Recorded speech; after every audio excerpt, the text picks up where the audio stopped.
को 6,000, ITI या diploma किए युवा को 8,000 और डिग्री या पोस्ट डिग्री धारक को 10,000 रुपयों का स्टाइपेंड दिया जाएगा। मोदी जी की युवाओं के प्रति आस्था को सर आंखों पर रखते हुए ये मुख्यमंत्री युवा कार्य प्रशिक्षण परियोजना सरकारी, गैर सरकारी, उद्योग तथा विभिन्न क्षेत्रों में आवश्यक रोजगार के निर्माण में मील का पत्थर साबित होगी। माननीय प्रधानमंत्री नरेंद्र मोदी जी के मार्गदर्शन में और महाराष्ट्र के माननीय मुख्यमंत्री श्री एकनाथ जी शिंदे, उप मुख्यमंत्री श्री देवेंद्र जी फडणवीस और उप मुख्यमंत्री श्री अजित दादा पवार, इनके नेतृत्व में महाराष्ट्र समृद्धि की ओर तेजी से।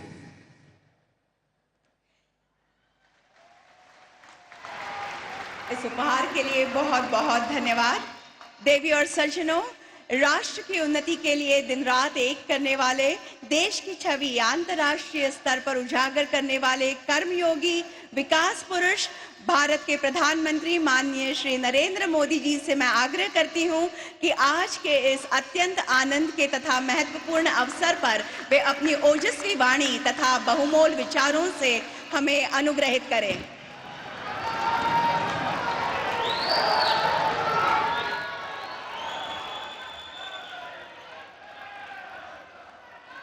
महाराष्ट्र के गवर्नर श्री रमेश बैस जी, मुख्यमंत्री एकनाथ शिंदे जी, केंद्रीय मंत्रिमंडल के मेरे साथी पीयूष गोयल जी, रामदास आठवले जी, उप मुख्यमंत्री श्री देवेंद्र फडणवीस जी, अजित दादा पवार जी, राज्य सरकार के मंत्री मंगल प्रभात जी, दीपक केसरकर जी, अन्य सभी महानुभाव, देवी और सज्जनों, महाराष्ट्रातील सर्व बंधू भगिनींना माझा नमस्कार। आज मुझे महाराष्ट्र और मुंबई के लिए 30,000 करोड़ रुपए के प्रोजेक्ट के शिलान्यास और लोकार्पण का अवसर मिला है। इन प्रोजेक्ट से मुंबई और आसपास के क्षेत्रों की कनेक्टिविटी और बेहतर होगी। इनमें रोड और रेल परियोजनाओं के अलावा महाराष्ट्र के नौजवानों के कौशल विकास की बहुत बड़ी योजना भी शामिल है। इनसे महाराष्ट्र में बड़ी संख्या में रोजगार का निर्माण भी होगा। आपने शायद अखबारों में पढ़ा होगा, टीवी पे देखा होगा, 2-3 सप्ताह पहले ही केंद्र सरकार ने महाराष्ट्र के लिए वधावन पोर्ट को भी स्वीकृति दी। 76,000 करोड़ रुपए, 76,000 करोड़ रुपए के इस प्रोजेक्ट से यहां 10 लाख से ज्यादा रोजगार बनेंगे। साथियों, बीते 1 महीने से मुंबई देश विदेश के निवेशकों के उत्सव की साक्षी बनी है। छोटे बड़े हर निवेशक ने हमारी सरकार के तीसरे टर्म का उत्साह से स्वागत किया है। लोग जानते हैं कि एनडीए सरकार ही स्थिरता दे सकती है, स्थायित्व दे सकती है। तीसरी बार शपथ लेने के बाद मैंने कहा था कि तीसरे टर्म में एनडीए सरकार 3 गुना तेजी से काम करेगी। और आज ये हम होते हुए देख रहे हैं। साथियों, महाराष्ट्र के पास गौरवशाली इतिहास है, महाराष्ट्र के पास सशक्त वर्तमान है और महाराष्ट्र के पास समृद्ध भविष्य का सपना है। महाराष्ट्र वो राज्य है जिसकी विकसित भारत के निर्माण में बहुत बड़ी भूमिका है। महाराष्ट्र के पास इंडस्ट्री की पावर है, महाराष्ट्र के पास एग्रीकल्चर की पावर है, महाराष्ट्र के पास फाइनेंस सेक्टर की पावर है। इसी पावर ने मुंबई को देश का फाइनेंशियल हब बनाया है। अब मेरा लक्ष्य है महाराष्ट्र की इसी पावर से महाराष्ट्र को दुनिया का बड़ा आर्थिक पावर हाउस बनाने का। मेरा लक्ष्य है मुंबई को दुनिया की फिनटेक कैपिटल बनाने का। मैं चाहता हूं महाराष्ट्र टूरिज्म में भारत में नंबर 1 राज्य बने। यहां छत्रपति शिवाजी महाराज के शौर्य के साक्षी विशाल किले हैं। यहां कोंकण के समुद्री तटों का मनमोहक दृश्य है। यहां सह्याद्री की पहाड़ियां पर सफर का रोमांच है।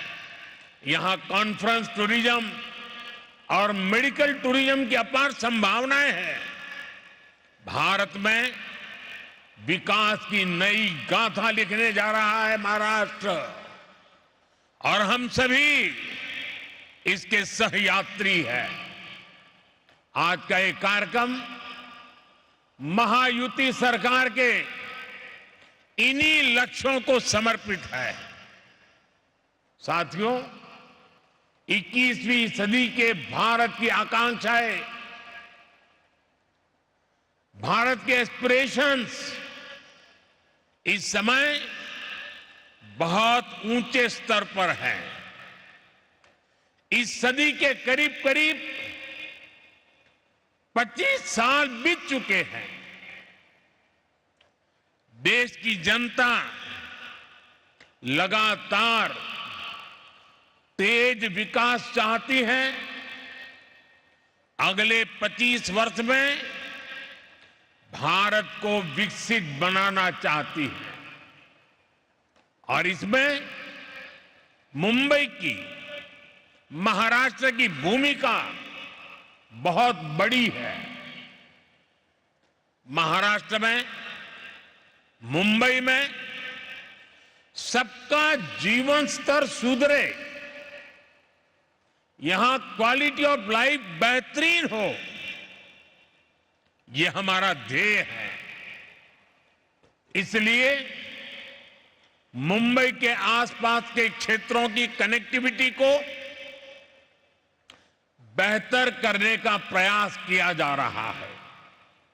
मुंबई में कोस्टल रोड और अटल सेतु अब पूरे हो चुके हैं, और आपको याद होगा जब अटल सेतु बन रहा था तो इसके विरोध में भांति भांति की बातें फैलाई गई। इसको अटकाने लटकाने के लिए कोशिशें हुई, लेकिन आज इससे कितना फायदा हो रहा है ये हर कोई अनुभव कर रहा है। मुझे बताया गया करीब करीब 20,000 गाड़ियां हर रोज इसका इस्तेमाल कर रही है और एक अनुमान है कि अटल सेतु की वजह से हर रोज 20-25 लाख रुपए का ईंधन बच रहा है। और इतना ही नहीं, लोगों को पनवेल जाने में अब करीब 45 मिनट कम लगता है, यानी समय का फायदा और पर्यावरण का फायदा। इसी अप्रोच के साथ हम मुंबई के ट्रांसपोर्ट सिस्टम को आधुनिक बना रहे हैं। मुंबई मेट्रो के विस्तार का काम भी तेज गति से चल रहा है। 10 वर्ष पहले मुंबई में सिर्फ 8 किलोमीटर ही मेट्रो लाइन थी। 10 साल पहले सिर्फ 8 किलोमीटर, जबकि आज ये करीब करीब 80 किलोमीटर पहुंच चुकी है। इतना ही नहीं, मुंबई में अभी लगभग 200 किलोमीटर मेट्रो नेटवर्क पर काम चल रहा है। साथियों, आज भारतीय रेल का जो कायाकल्प हो रहा है उसका मुंबई को, महाराष्ट्र को भी बहुत लाभ हो रहा है। छत्रपति शिवाजी महाराज टर्मिनस, नागपुर और अजनी स्टेशन का रीडेवलपमेंट तेज गति से प्रगति पर है। आज छत्रपति शिवाजी महाराज टर्मिनस और लोकमान्य तिलक स्टेशन पर नए प्लेटफॉर्म्स का लोकार्पण भी हुआ है। इससे 24 कोच वाली ट्रेनें, यानी लंबी ट्रेनें भी यहां से चल पाएगी। साथियों, बीते 10 साल में महाराष्ट्र में नेशनल हाईवे की लंबाई बढ़कर 3 गुना हो चुकी है। Goregaon Mulund link road project प्रगति और प्रकृति के तालमेल का शानदार उदाहरण है। आज ठाणे से बोरीवली के ट्विन टनल प्रोजेक्ट पर भी काम शुरू हो रहा है। इससे ठाणे और बोरीवली के बीच की दूरी कुछ ही मिनटों तक सिमट जाएगी। एनडीए सरकार का ये भी निरंतर प्रयास है कि हमारे तीर्थों का विकास हो, तीर्थ यात्राओं में सुविधाएं बढ़ती रहें। हम सब जानते हैं इस समय पंढरपुर वारी में लाखों श्रद्धालु पूरे भक्ति भाव से हिस्सा ले रहे हैं। पुणे से पंढरपुर की यात्रा सुगम हो, श्रद्धालुओं को सुविधाएं मिले, इसकी चिंता एनडीए सरकार ने की है। संत ज्ञानेश्वर पालकी मार्ग करीब 200 किलोमीटर पूरा हो चुका है। संत तुकाराम पालकी मार्ग भी 110 किलोमीटर से ज्यादा पूरा किया जा चुका है। बहुत ही जल्द ये दोनों मार्ग भी यात्रियों की सेवा के लिए तैयार हो जाएंगे। सर्व वारकऱ्यांना भी अतिशय मनापासून शुभेच्छा देतो आणि पंढरीच्या विठ्ठलाला कोटि कोटि नमन करतो। भाइयों और बहनों, कनेक्टिविटी के ऐसे इंफ्रास्ट्रक्चर, इससे पर्यटन, खेती और उद्योग सभी को लाभ हो रहा है। इससे रोजगार के नए अवसर बन रहे हैं। जब अच्छी कनेक्टिविटी होती है तो उससे महिलाओं को सुविधा, सुरक्षा और सम्मान भी मिलता है। यानी एनडीए सरकार के ये काम गरीब, किसान, नारी शक्ति और युवा शक्ति को सशक्त कर रहे हैं। महाराष्ट्र की महायुति की सरकार भी इसी प्रतिबद्धता के साथ काम कर रही है। मुझे खुशी है कि महाराष्ट्र सरकार ने हर साल 10 लाख नौजवानों को स्किल ट्रेनिंग देने का संकल्प लिया है। मुख्यमंत्री युवा कार्य प्रशिक्षण योजना के तहत ट्रेनिंग के दौरान स्कॉलरशिप भी दी जा रही है। साथियों, भारत में बहुत बड़ी संख्या में स्किल डेवलपमेंट और रोजगार, ये हमारी जरूरत है। हमारी सरकार निरंतर इस दिशा में काम कर रही है।